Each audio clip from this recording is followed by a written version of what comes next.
नमस्कार दोस्तों, हम आ चुके हैं प्रॉफिट एंड लॉस सीरीज के टाइप 2 पे और हम बात करने वाले हैं टाइप 2 के पहले नंबर के क्वेश्चन को। इससे पुरानी वीडियो को अगर टाइप 1 देखना है तो आप जरूर जाकर के शॉर्ट्स में हमारे देख सकते हैं। चलिए शुरू करते हैं। The cost price of 25 articles is equal to selling price of 20 articles. क्या कह रहा है? तो कॉस्ट प्राइस है कितने का? 25 आर्टिकल्स का। This is equal to selling price, यानी कि सेलिंग प्राइस ऑफ 20 आर्टिकल्स। ये 20 आर्टिकल के सेलिंग प्राइस के बराबर है।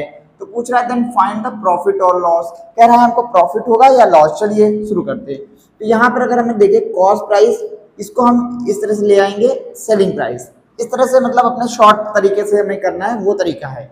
अब इधर 20 है और ये 25, इस तरह से हमें इस फॉर्मेट में लिख लेना है।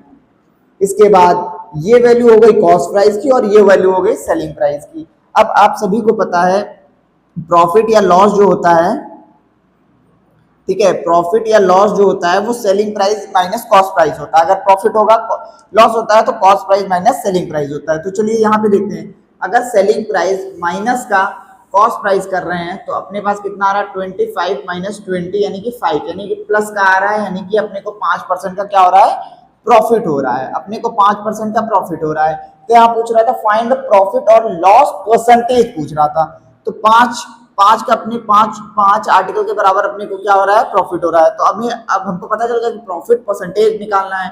तो प्रॉफिट परसेंटेज इक्वल टू 5 अपना प्रॉफिट है और कॉस्ट आर्टिकल की बात करें, कॉस्ट प्राइस ऑफ आर्टिकल 20, मतलब यहाँ पे देखिए क्या है कि आर्टिकल्स की बात कर रहा है, हम उसको ही बेस लेकर चल रहे हैं। यहाँ पे किसी का प्राइस दिया नहीं है। Price of 25 article is equal to selling price of 20 article दिया हुआ है, तो हम आर्टिकल को ही लेके चल रहे हैं। ठीक है, अब परसेंटेज मल्टीप्लाइड बाय 100 करेंगे, 20 से काटेंगे तो 5, यानी कि 5 5 जा 25%, यानी कि जो हमको प्रॉफिट परसेंट हुआ है वो 25% का हुआ है।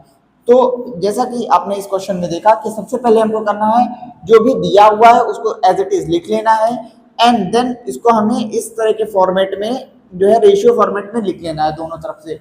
और फिर जो इस कॉस्ट प्राइस के सामने की वैल्यू होगी वो कॉस्ट प्राइस और सेलिंग प्राइस के सामने की वैल्यू होगी सेलिंग प्राइस। यहाँ से हमने निकाल लिया लॉस या प्रॉफिट, जो भी होगा वो निकल आएगा। इसके बाद प्रॉफिट परसेंटेज के लिए हम प्रॉफिट या लॉस ऊपर रखेंगे, नीचे कॉस्ट प्राइस का रखेंगे, मल्टीप्लाइड बाय 100 करेंगे और हमारा आंसर आ जाएगा। तो इस तरह से हम इजीली इस काइंड ऑफ किसी तरह के क्वेश्चन को भी कर सकते हैं। तो thank you for watching this video.